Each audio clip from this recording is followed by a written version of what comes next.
Halo, selamat datang teman-teman di podcast pertama Cluster Innovation and Comparative Governance via UI.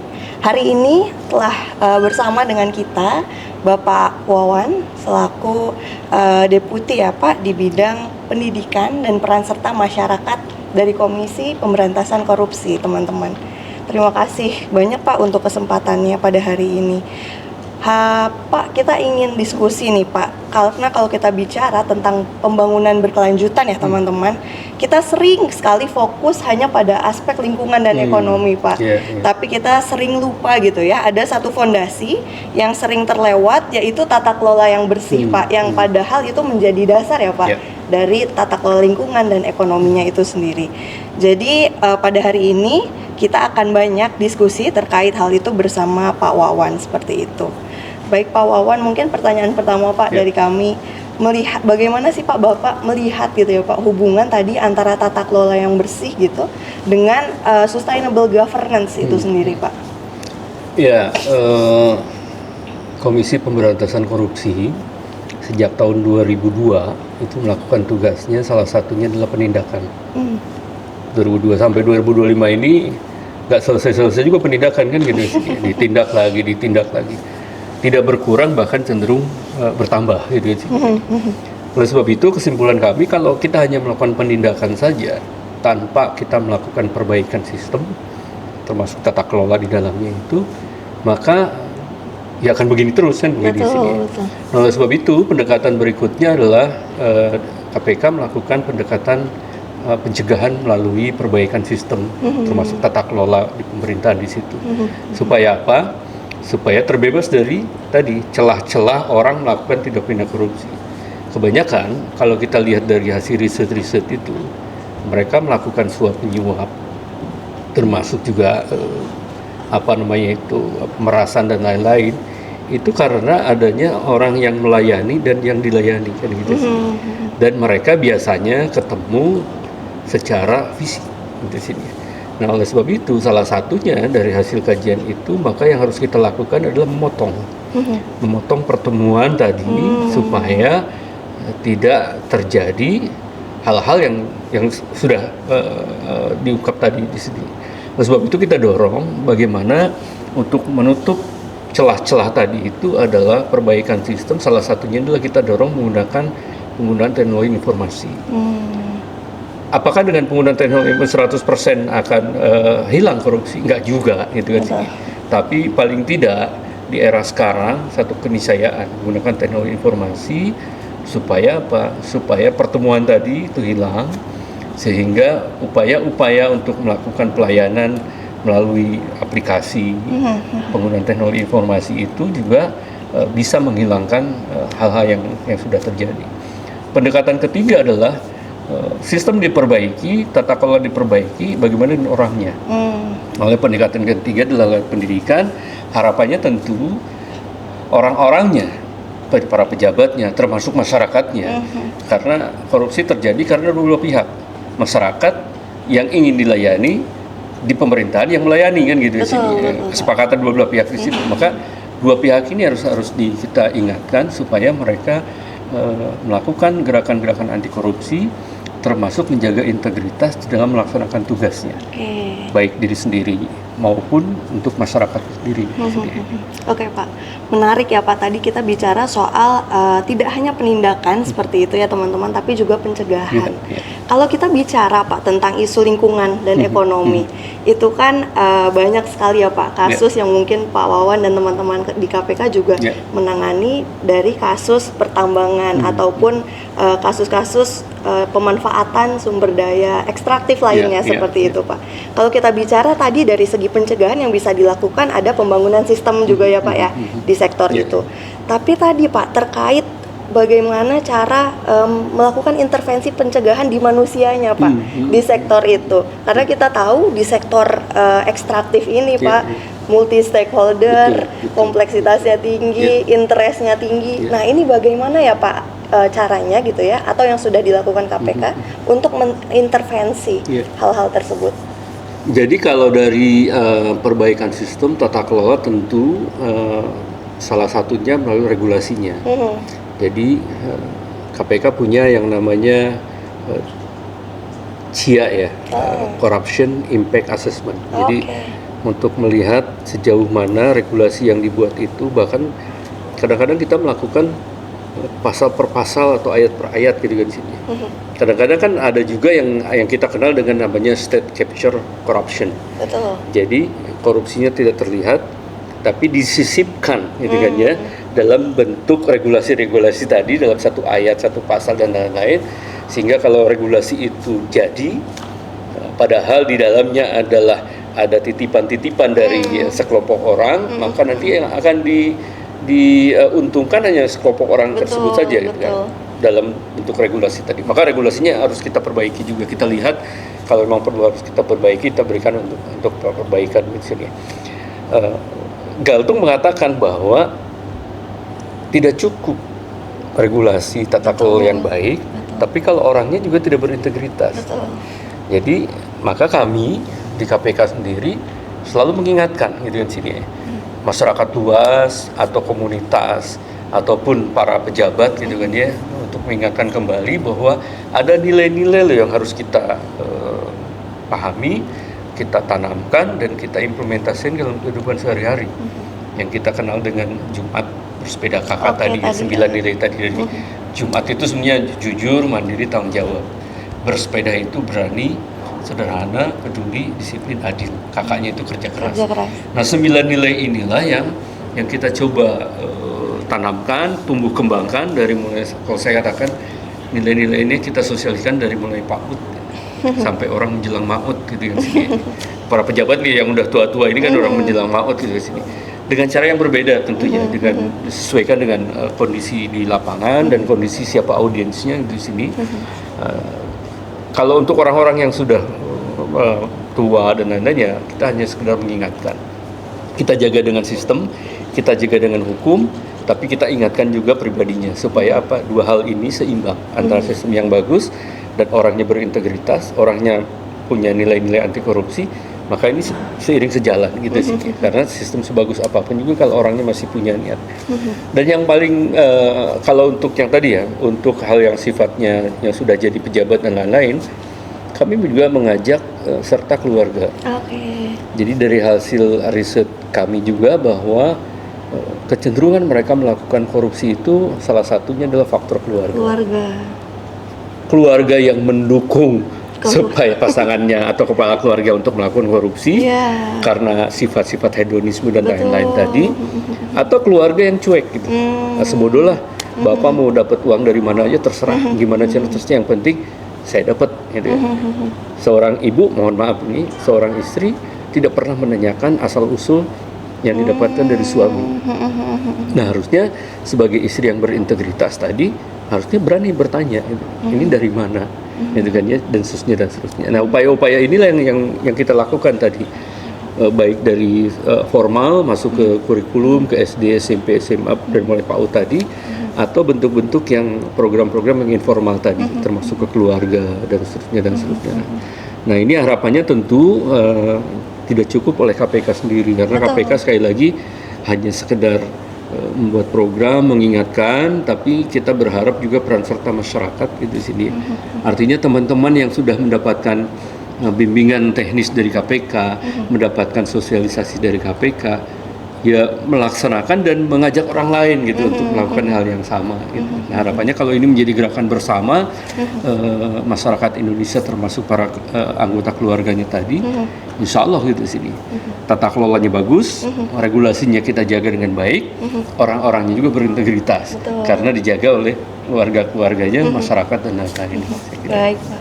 Jadi tadi sistemnya, individunya, keluarga dan ke masyarakat ya Pak. Oke, masuk ke masyarakat ya Pak ya. Kalau di beberapa kasus yang berhubungan tadi Pak, kita kembali ke kasus-kasus yang berkaitan dengan isu lingkungan dan ekonomi Pak. Masyarakat di beberapa daerah terutama ya Pak ya, yang memiliki sumber daya ekstraktif itu relatif cenderung permisif Pak, dalam artian mereka mempersilahkan gitu. Maksudnya jika ada kegiatan pemanfaatan ekonomi di daerah kami silakan, tapi jangan rusak alam kami gitu kan Pak, prinsipnya biasanya. Nah, bagaimana ya Pak peran serta masyarakat ini juga bisa dioptimalkan Pak juga sebagai pencegahan Iya, gitu iya, Pak, iya. untuk menghindari hal-hal yang selama ini terjadi Iya, gitu, iya. eksploitasi Iya. dan ujung-ujungnya ditemukan korupsi juga Betul, Pak betul, biasanya betul, di iya. kasus-kasus seperti itu. Iya. Kalau masyarakat biasanya konsumtif ya. Jadi selama kebutuhan sehari-hari mereka terpenuhi, gitu ya sini ini aman. Betul, gitu ya, sini betul, ini. Pak. Sebodoh kayak apa mau apa, yang penting saya kehidupan saya terjamin Betul. dan seterusnya. Tapi jangan lupa gitu sini bahwa saya kutip dari Baharudin Lopa gitu kan ya, banyaknya orang melakukan kejahatan itu bukan karena selain mereka banyak teman melakukan hal yang sama, tapi jangan lupa karena orang baik ini diem gitu di situ ya ini ya. Nah, oleh sebab itu kita dorong sebetulnya ya KPK melakukan BIMTEK ya, bimbingan teknis ke masyarakat, terutama masyarakat yang kami anggap masih punya pemikiran yang lebih berani gitu ya. Biasanya di kalangan pemuda, LSM ya. Tapi saya bilang berani nggak cukup berani aja, tapi harus berani yang jujur dengan benar apa yang kita ungkapkan, bukan hanya sekedar keberanian aja. Oleh sebab itu salah satunya adalah kita melakukan BIMTEK itu di daerah-daerah. Hampir seluruh provinsi mungkin kita 101 provinsi itu biasanya ada 100 orang ya. Termasuk mahasiswa, para pemuda, para LSM dan lain-lain kita didik itu di situ supaya mereka memiliki pengetahuan, memiliki pengalaman kan, untuk menjaga lingkungannya tadi, daerahnya tadi sendiri. Sebab kalau tidak, ya mohon maaf ya, kalau kita hanya mengandalkan masyarakat umum yang lainnya, apalagi tadi yang sudahlah mau apa lagi kita dengan ini, udah terima aja, yang penting kita nggak diganggu dan nggak boleh seperti itu. Dimana kita dorong sebagian masyarakat tadi, mungkin di level pemuda, LSM, para mahasiswa ini supaya mau bersuara gitu di sini ya ini. Selain menjaga tadi lingkungan, keamanan, kenyamanan gitu kan ya. Kan sebenarnya bukan tidak boleh ya. Bukan tidak boleh kalau memang daerah punya alam yang ekstraktif tadi ya, asal sesuai dengan aturan yang berlaku ya. Dan aturannya juga tadi, regulasinya juga tidak memenangkan satu pihak tertentu ya. Regulasinya juga netral, betul, dilakukan dengan benar dan lain-lain. Saya pikir regulasi yang baik pasti semua happy di sini. Masyarakatnya juga pasti sejahtera, gitu kan ya. Para pengusahanya juga tenang, gitu kan ya. Para penegak hukumnya juga nyaman melihat perkembangan ekonomi, kemudian pembangunan di daerah tinggi juga kan harusnya memang seperti itu di sini.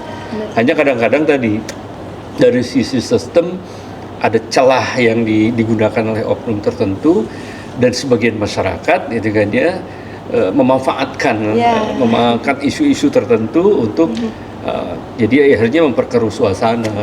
Padahal kan mungkin niatnya adalah baik untuk meningkatkan kesejahteraan. Toh kalau betul nanti uangnya dikembalikan ke masyarakat menjadi mungkin jalan yang bagus, mungkin pembangunan yang lain gitu, seperti itu kira-kira. Tapi sekali lagi harus dijaga dari sistem maupun orangnya tadi, termasuk juga harus berani bersuara, jangan diam saja gitu sih. Baik Pak. Oke.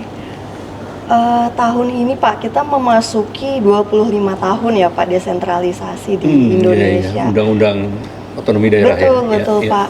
Kalau menurut Pak Wawan Pak, peran penting pemerintah daerah Pak dalam pencegahan gitu Pak di sektor ini seperti apa Pak yang harus dikuatkan? Yang sering terjadi di KPK sendiri ya, pemerintah daerah yang ada kasus-kasus dengan KPK ini sudah 25 tahun kayaknya nggak berhenti juga gitu. Mungkin terakhir juga kita masih lihat ya bagaimana beberapa kepala daerah yang menggunakan kekuasaannya untuk mengambil keuntungan pribadi tadi. Kasus misalkan beberapa kasus yang terjadi untuk penempatan posisi-posisi tertentu, dia minta bayaran, kan ya, posisi apa bayarannya berapa dan lain-lain. Atau dia dalam tanda kutip memeras kepala dinas dan lain-lain supaya ada setoran kepada mereka. Semata-mata kalau kita lihat sebetulnya saya sedikit menyinggung sistem politik kita. Betul. Karena mereka untuk mendapatkan posisi itu juga dalam tanda kutip berbayar gitu sini ya ini.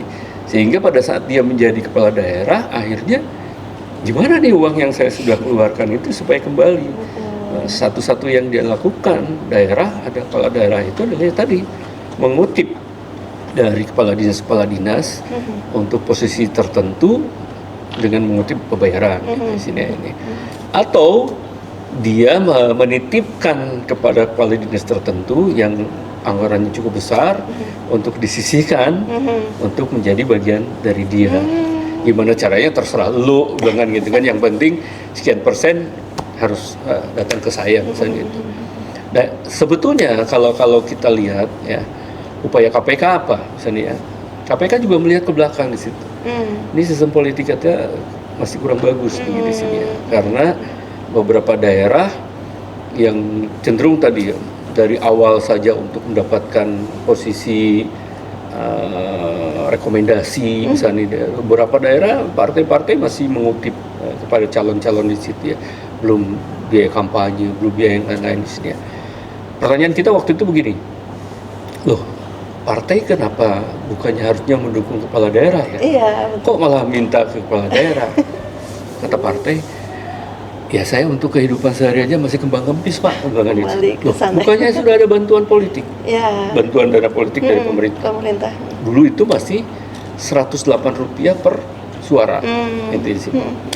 Kita kan lakukan kajian, waktu itu kita kerjasama dengan masih LIPI dulu ya, dengan departemen politiknya, lakukan kajian. Ternyata harusnya nih bantuan partai politik itu setelah dari beberapa negara kita bandingkan, lalu kondisi kita seperti apa, harusnya itu mereka itu mendapatkan Rp16.000 per suara.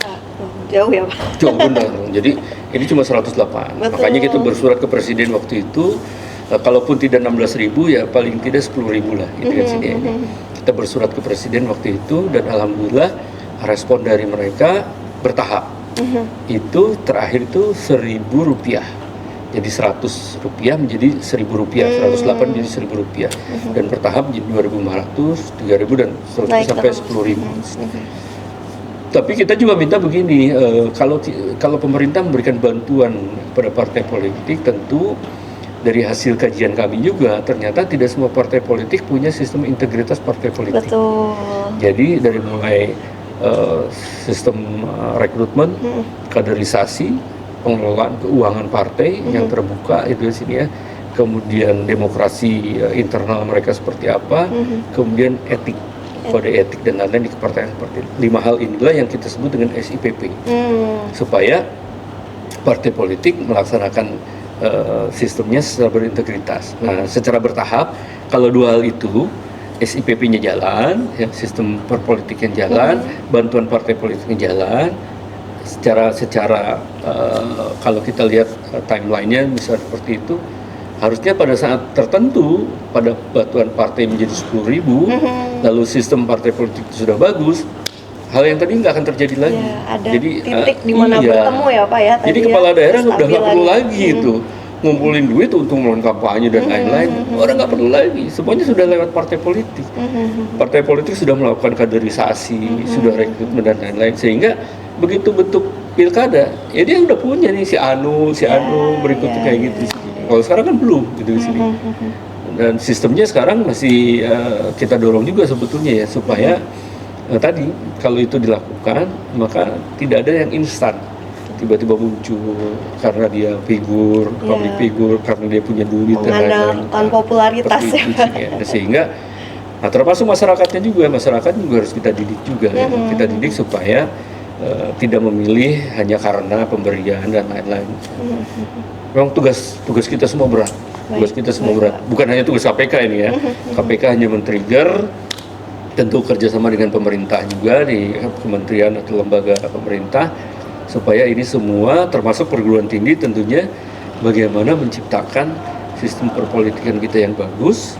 Kalau ini bisa seperti di luar sana gitu kan ya, kita lihat yang IPK-nya bagus di situ, maka begitu dia jadi pemimpin, yang ada di pikiran dia adalah bagaimana sebagai pemimpin dia untuk mensejahterakan masyarakat di sini. Nggak ada lagi mensejahterakan keluarga saya, mesejahterakan diri pribadi atau golongan-golongannya. Nggak ada lagi ke situ. Karena dia menduduki jabatan pun dengan cara yang baik di sininya. Cara yang bersih Polanya dari seperti hulu itu. ke hilir Iya, ya iya. Pak ya. Nah, kembali lagi ke yang tadi, harapannya tentu kalau itu baik, maka otonomi daerah yang terjadi itu betul-betul dirasakan oleh masyarakat.